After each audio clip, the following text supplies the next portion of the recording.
अस्सलाम वालेकुम। आज फिर हम पास्ट पेपर सॉल्यूशन की बात करने वाले हैं और आज की वीडियो लास्ट वीडियो का कंटिन्यूशन है। यानी जो लास्ट वीडियो में हम बात कर रहे थे पास्ट पेपर सॉल्यूशन की, उसका ही एक नेक्स्ट पार्ट ये है। यानी ये हम बात करेंगे इलेक्ट्रॉनिक कॉन्फ़िगरेशन की और हम देखेंगे कि इलेक्ट्रॉनिक कॉन्फ़िगरेशन के कौन-कौन से क्वेश्चंस एग्ज़ाम में पूछे गए और उनको किस तरह से आंसर किया जाएगा। तो देखते हैं, बहुत फ्रीक्वेंटली आस्क्ड क्वेश्चन है। 18, 17, 19, 22 सब में ये क्वेश्चन पूछे गए। तो बारी-बारी समझने की कोशिश करते हैं। सबसे पहले बात करते हैं कि 2022 में कौन-सा क्वेश्चन पूछा गया था। तो 2022 में क्वेश्चन ये है कि state n plus L rule and right the electronic configuration of the following. नीचे 3 अलग-अलग तरह के एलिमेंट्स गिवन है और इन तीनों के एटॉमिक नंबर गिवन है। कहा जा रहा है कि इनकी इलेक्ट्रॉनिक कॉन्फ़िगरेशन लिखें, लेकिन उससे पहले कहा जा रहा है कि n प्लस एल रूल को स्टेट करें। यानी n प्लस एल रूल की स्टेटमेंट लिखें। सेम क्वेश्चन 2019 में भी आया है। बिल्कुल सेम अंदाज है कि स्टेट करें n प्लस एल रूल को और आप बताएं कि इलेक्ट्रॉनिक कॉन्फ़िगरेशन इन एलिमेंट्स की कैसे लिखी जाएगी। सेम क्वेश्चन 2017 में भी आया है, लेकिन इस बार चेंज ये है कि यहाँ n प्लस एल रूल नहीं पूछ रहे हैं, बल्कि आपसे पूछ रहे हैं कि हर्न्स रूल क्या कहता है। यानी स्टेटमेंट ऑफ हर्न्स रूल पूछा है और साथ में पूछ रहे हैं कि आप बताएं कि किस तरह से इलेक्ट्रॉनिक कॉन्फ़िगरेशन इन एलिमेंट्स की लिखी जाएगी। और 2018 में भी सेम क्वेश्चन है, बट इस बार आपसे कहा जा रहा है पॉलीज एक्सक्लूजन प्रिंसिपल क्या है। यानी तीनों दफा स्टेटमेंट प्रिंसिपल की अलग अलग होगी, क्योंकि 3 अलग अलग प्रिंसिपल पूछे जा रहे हैं। और इलेक्ट्रॉनिक कॉन्फ़िगरेशन लिखने के अंदाज में कोई फर्क नहीं होगा, क्योंकि इलेक्ट्रॉनिक कॉन्फ़िगरेशन तो आप एलिमेंट्स के लिए लिखेंगे। तो आपसे प्रिंसिपल जो भी पूछा जाएगा आप उसकी स्टेटमेंट लिखेंगे और उसके बाद फिर आप इलेक्ट्रॉनिक कॉन्फ़िगरेशन लिखेंगे। तो क्योंकि ये सारे क्वेश्चन हम एक साथ डिस्कस कर रहे हैं, तो इन हर एक के लिए हम क्या करेंगे, सबसे पहले ये समझेंगे कि प्रिंसिपल क्या कह रहा है और उसके बाद फिर हम एग्जाम्पल्स के लिए कुछ इलेक्ट्रॉनिक कॉन्फ़िगरेशन को लिख लेंगे। तो चलिए स्टार्ट करते हैं। सबसे पहले हम पढ़ते हैं कि पॉलीज एक्सक्लूजन प्रिंसिपल क्या कहता है।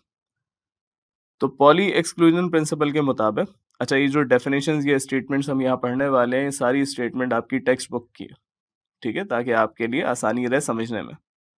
तो पॉली एक्सक्लूजन प्रिंसिपल कहता है कि in an orbital of an atom, कि किसी एटम के ऑर्बिटल में no two electrons can have the same set of 4 quantum numbers, कि कोई भी 2 इलेक्ट्रॉन चारों क्वांटम नंबर की वैल्यू सेम नहीं रख सकते। ठीक है, यानी अगर कोई एक इलेक्ट्रॉन किसी एक शेल के, किसी एक सब शेल के, किसी एक ऑर्बिटल में मौजूद है, तो वहां पे एग्जैक्ट उसी पोजीशन पे, उसी जगह पे दूसरा इलेक्ट्रॉन उसी स्पिन के साथ नहीं हो सकता। यानी अगर एक ऑर्बिटल के अंदर एक इलेक्ट्रॉन मौजूद है जो कि क्लॉकवाइज स्पिन रखता है, तो अगर दूसरा इलेक्ट्रॉन भी उसी ऑर्बिटल में है तो वो फिर क्लॉकवाइज स्पिन नहीं रखेगा, वो एंटी क्लॉकवाइज स्पिन रखेगा। ये कहता है प्रिंसिपल कि 2 इलेक्ट्रॉन्स चारों क्वांटम नंबर सेम नहीं रख सकते। अब 4 क्वांटम नंबर है कौन कौन से? तो पहला है प्रिंसिपल क्वांटम नंबर, दूसरा है एजीमुथल क्वांटम नंबर, तीसरा है मैग्नेटिक क्वांटम नंबर और चौथा है स्पिन क्वांटम नंबर।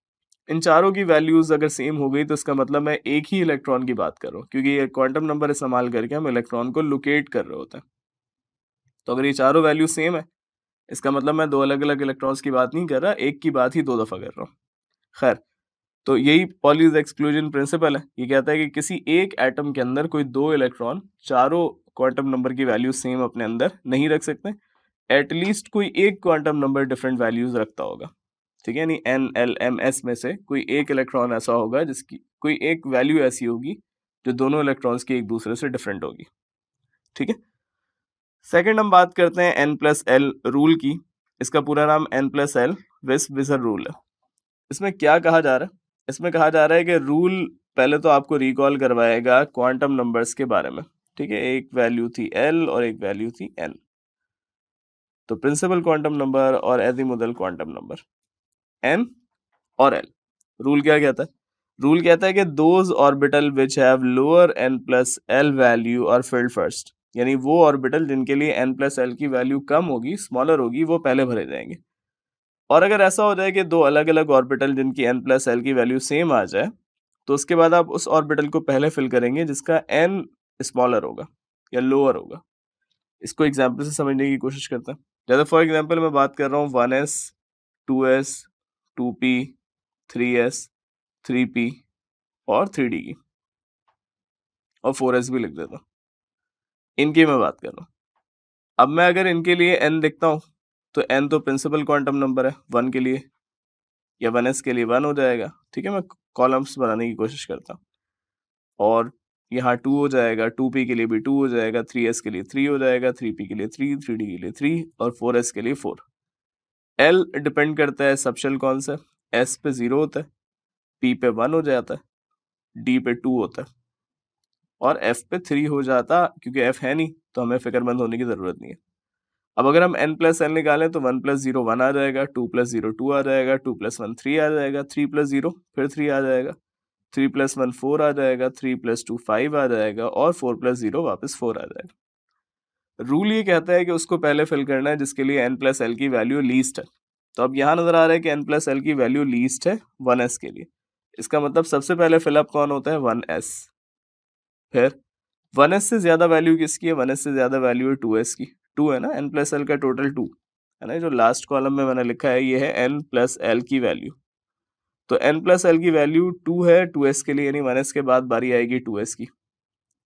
प्रॉब्लम यहाँ है कि 3 3 दो दफा है, यानी n प्लस एल की वैल्यू 3 है 2p के लिए भी और 3s के लिए भी। अब इन दोनों में से पहले किसको फिल करें बाद में किसको फिल करें, तो जिसके लिए n की वैल्यू स्मॉलर है उसको पहले फिल किया जाएगा। n की वैल्यू स्मॉलर 2p के लिए, तो इसका मतलब 2p को पहले फिल करेंगे और इसके बाद किसकी बारी आएगी, 3s की। इसी तरह ये रूल चलेगा। इस रूल से क्या मिलता है, इस रूल से मिलता है इलेक्ट्रॉनिक कॉन्फ़िगरेशन की सीक्वेंस। इस सीक्वेंस को यूज करके हम इलेक्ट्रॉनिक कॉन्फ़िगरेशन लिखते हैं। एक और वे होता है इस इलेक्ट्रॉनिक कॉन्फ़िगरेशन की सीक्वेंस को डेवलप करने का, और वो तरीका है ऑफ बॉब प्रिंसिपल, जिसको थोड़ी देर बाद अभी हम देख लेंगे। तो दो तरीके, एक तो n प्लस एल रूल और दूसरा क्या है, ऑफ बॉब प्रिंसिपल। एग्जाम में आपसे ड्रॉ करने या सब ये सारी बातें करने नहीं कहा जा रहा है, एग्जाम में आपसे कहा जा रहा है कि सिंपली जस्ट स्टेट करें। तो ये जो स्टेटमेंट यहाँ लिखी हुई है, ये वर्डिंग्स आप लिख देंगे कि वो ऑर्बिटल जिनमें n प्लस एल की वैल्यू लोअर होगी उनको पहले फिल किया जाएगा, और अगर n plus l value same हो जाए तो फिर आप इंपॉर्टेंस देंगे कि किसकी n की वैल्यू लीस्ट है। जिसकी n की वैल्यू लीस्ट होगी उसको आप पहले फिल करेंगे। तो ये है n प्लस एल रूल। आगे चलते हैं। Hund's rule. Hund's rule apply होता है डीजेनरेटेड ऑर्बिटल्स पे, यानी उन ऑर्बिटल्स पे जिनकी ओरिएंटेशन एक से ज्यादा हो सकती है। क्या मतलब इस बात का, फॉर एग्जाम्पल अगर हम p की बात करते हैं तो p एक्स एक्सिस पे भी लाई करता है, y एक्सिस पे भी लाई करता है, z एक्सिस पे भी लाई करता है। तो p की 3 अलग अलग ओरिएंटेशन है, या p को हम 3 अलग अलग ऑर्बिटल्स में ब्रेक करके लिख सकते हैं। px लिख सकते हैं, py लिख सकते हैं और pz लिख सकते हैं। हंड्स रूल इस तरह के तमाम ऑर्बिटल्स पे अप्लाई होता है। ठीक है, और ये आसान लफ्जों में हम ये कह सकते हैं, एस को छोड़कर बाकी तीनों पे हंड्स रूल अप्लाई होता है। बाकी तीनों का मतलब पी, डी और एफ। हंड्स रूल क्या कहता है, हंड्स रूल कहता है कि इन available degenerated orbital P, D and F, electrons are distributed in such a way that maximum number of half filled orbitals single electron in an orbital are attained।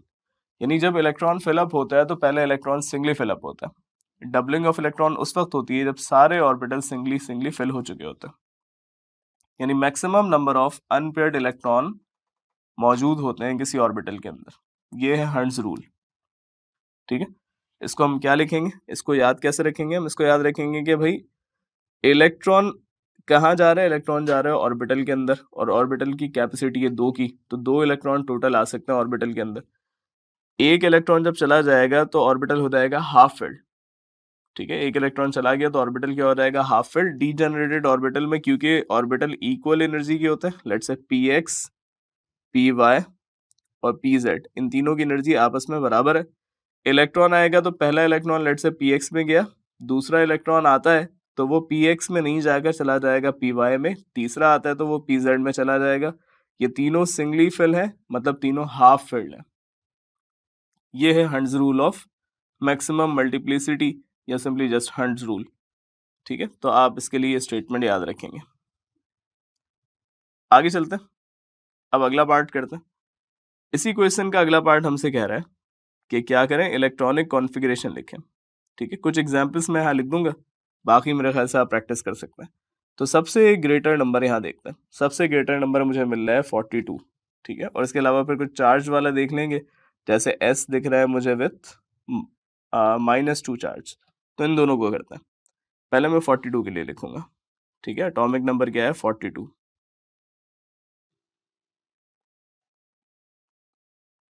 Atomic number कितना given है, 42। सही।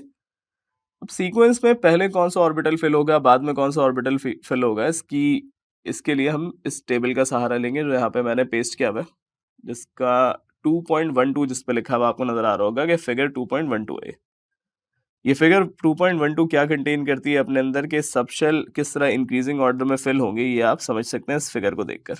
ठीक है, यानी जो सबसे पहले intersect हो रहा है, जो सबसे पहले कट रहा है, उसकी एनर्जी जो है वो लीस्ट। यानी यहाँ आप देखें अगर तो आपको नजर आ रहा होगा सबसे पहले 1s इंटरसेक्ट हुआ, यानी 1s की एनर्जी लीस्ट है। 1s से ज्यादा एनर्जी 2s की है, उससे ज्यादा 2p, उससे ज्यादा 3s एंड सो ऑन। तो मुझे 42 फिलअप करना है, तो पहले मैं ये रिकॉल कर लूँ कैपेसिटीज जो अभी हम थोड़ी देर पहले पढ़ चुके हैं लास्ट वीडियो के अंदर, कि s की कैपेसिटी है 2 की, यानी s में 2 इलेक्ट्रॉन आ सकते हैं, p में 6 इलेक्ट्रॉन आ सकते हैं, d में 10 इलेक्ट्रॉन आ सकते हैं, और f में 14 इलेक्ट्रॉन आ सकते हैं। ये कैपेसिटी है। सबसे पहले कौन फिलअप होगा? 1s। 1s के बाद कौन फिल होगा? 2s। 2s के बाद 2p, ठीक है, और 2p के बाद 3s। कैसे पता चल रहा है मुझे? देखें, सबसे पहले इंटरसेक्ट 1s हुआ था, फिर 2s, फिर 2p, फिर 3s, फिर 3s के बाद कौन है? 3p 4s, 3p 4s, फिर 3d 4p 5s, 3d 4p 5s। अब मैं इलेक्ट्रॉन्स फिलअप करता हूँ। s में 2 आ सकते हैं, 2 2, p में 6 आ सकते हैं, 6, 3s में 2, फिर p, फिर 6, फिर s, फिर 2, फिर d में 10 आ सकता है, p में 6 आ सकता है, s में 2 आ सकता है। काउंट करें कितने हो गए? ये हो गए 10, 20, 30, 42 चाहिए ना, यहाँ तक हो रहे हैं 38। 5s के बाद किसकी बारी है? 5s के बाद बारी है 4d की। ठीक है, दोबारा कितने हो गए थे यहाँ तक? 10, 20, 30 और 38 हो गए। 42 चाहिए, इसका मतलब 4 और इलेक्ट्रॉन्स मेरे पास मौजूद हैं जो मैं फिलअप कर सकता हूँ। और 5s के बाद किसकी बारी है? 4d की। तो 4d में मैं क्या लिख दूंगा? 4। अब आपको यहाँ याद रखना है कि d ऑर्बिटल जब हाफ फिल्ड होता है तो स्टेबल होता है, और फुल फिल होता है तो स्टेबल होता है। आसान लफ्जों में आप ये याद रखें, d4 हो या d9 हो, तो आप 4 को बना देंगे 5 और 9 को आप बना देंगे 10। अब ये कैसे करेंगे? 4 को 5 और 9 को 10 बनाने के लिए आप s का इलेक्ट्रॉन d में मूव करवाएंगे, यानी s का एक इलेक्ट्रॉन आप कम कर देंगे और d में एक इलेक्ट्रॉन आप बढ़ा देंगे। तो s में अगर आपने एक इलेक्ट्रॉन कम कर दिया तो s का इलेक्ट्रॉन, यानी 2 थे s के पास, तो अब बचेगा 1, वो d में चला गया। d में 4 थे तो d के पास हो जाएंगे 5। तो ये इलेक्ट्रॉनिक कॉन्फ़िगरेशन हमने लिख दी जिसका एटॉमिक नंबर 42 था उसके लिए। अब अगर आपके पास कोई दूसरा एलिमेंट मौजूद हो जिसका एटॉमिक नंबर 42 से कम है, तो इलेक्ट्रॉनिक कॉन्फ़िगरेशन ऑब्वियसली शॉर्टर हो जाएगी। तो इलेक्ट्रॉनिक कॉन्फ़िगरेशन डिपेंड करेगी कि कितने इलेक्ट्रॉन्स मौजूद हैं। ठीक है, अब अगला करते हैं सल्फर, जिसका एटॉमिक नंबर है 16। लेकिन सल्फर पे चार्ज है माइनस माइनस। ठीक है, इस तरह लिखा हुआ, एटॉमिक नंबर लिखा है 16। इस माइनस माइनस का मतलब ये है कि 2 एक्स्ट्रा इलेक्ट्रॉन सल्फर के पास आ चुके हैं। इसे ऐसे भी लिखा जा सकता था कि S-2। -2 का मतलब ये कि सल्फर ने 2 इलेक्ट्रॉन गेन कर लिए। 16 थे, 2 गेन करने का मतलब अब टोटल इलेक्ट्रॉन जो सल्फर के पास है वो है 18। तो मैं इलेक्ट्रॉनिक कॉन्फ़िगरेशन लिखूंगा फॉर 18 इलेक्ट्रॉन्स। तो इलेक्ट्रॉनिक कॉन्फ़िगरेशन बनेगी कुछ इस तरह से: 1s2, 2s2, 2p6, 3s2 और आगे आएगा 3p6। अब अगर आप टोटल करें तो ये 10, 10 + 2 12, 12 और 6 18। तो ये 18 इलेक्ट्रॉन हो गए सल्फर के पूरे। ठीक है, इसके अगेंस्ट अगर कोई पॉजिटिव चार्ज होता, फॉर एग्जांपल यहाँ पॉजिटिव चार्ज हमारे पास मौजूद है कैल्शियम पे, ये रहा। ठीक है, +2, 18, सॉरी +2 है और एटॉमिक नंबर गिवन है 20। एटॉमिक नंबर क्या गिवन है? 20 और चार्ज क्या गिवन है? +2। तो हम लिखते हैं कैल्शियम पे चार्ज गिवन है +2 और कैल्शियम का एटॉमिक नंबर गिवन है 20। सही है, इसको ऐसे भी लिखा जा सकता है Ca++। +2 का मतलब है कैल्शियम ने 2 इलेक्ट्रॉन लॉस कर दिए। 20 थे, 2 लॉस हो गए, तो कैल्शियम के पास भी कितने बचे में? 18 बचे में। तो अब इलेक्ट्रॉनिक कॉन्फ़िगरेशन हम कैल्शियम के लिए लिखेंगे 18 इलेक्ट्रॉन्स के लिए: 1s2, 2s2, 2p6, 3s2, 3p6। ठीक है, यानी वही इलेक्ट्रॉनिक कॉन्फ़िगरेशन जो हमने सल्फर के लिए लिखी थी, वही इलेक्ट्रॉनिक कॉन्फ़िगरेशन हमें किसकी मिल गई, कैल्शियम के लिए। क्योंकि इन दोनों की इलेक्ट्रॉनिक कॉन्फ़िगरेशन सेम है, तो इनको कहा जाएगा आइसो इलेक्ट्रॉनिक। ठीक है, आइसो इलेक्ट्रॉनिक इनको कहा जाएगा जिनके अंदर इलेक्ट्रॉन्स की तादाद सेम हो। तो सल्फर -2 चार्ज के साथ 18 इलेक्ट्रॉन रखता है, कैल्शियम +2 चार्ज के साथ 18 इलेक्ट्रॉन रखता है। तो सल्फर और कैल्शियम आपस में, या सल्फाइड आयन और कैल्शियम आयन आपस में एक दूसरे के लिए कहलाएंगे आइसो इलेक्ट्रॉनिक। ठीक है, तो यहाँ हमने डिस्कस कर लिया कि इलेक्ट्रॉनिक कॉन्फ़िगरेशन से कैसे कैसे क्वेश्चंस एग्जाम में पूछे जा सकते हैं और उनको किस तरह से आंसर करना है। नेक्स्ट वीडियो में हम बात करेंगे डेरिवेशन की, कि कौन कौन सी डेरिवेशन चैप्टर 2 से एग्जाम में पूछी जाती है, जो कि मोस्ट इंपॉर्टेंट डेरिवेशन की, उनको हम डिस्कस करेंगे। तो स्टे ट्यून्ड। मकसद ऐप को एंड्रॉइड फोन पे इंस्टॉल और लॉगिन करने का तरीका, प्ले स्टोर पे जाएं, मकसद ऐप सर्च करें, इंस्टॉल पे क्लिक करें। इंस्टॉल करने के बाद मकसद ऐप खोलें। अकाउंट बनाने के लिए गेट स्टार्टेड पे क्लिक करें। अपना मुल्क सेलेक्ट करें और मोबाइल नंबर डालें। फोन पे दिया गया वेरिफिकेशन कोड एंटर करें। अपना ग्रेड या कोर्स सेलेक्ट करें।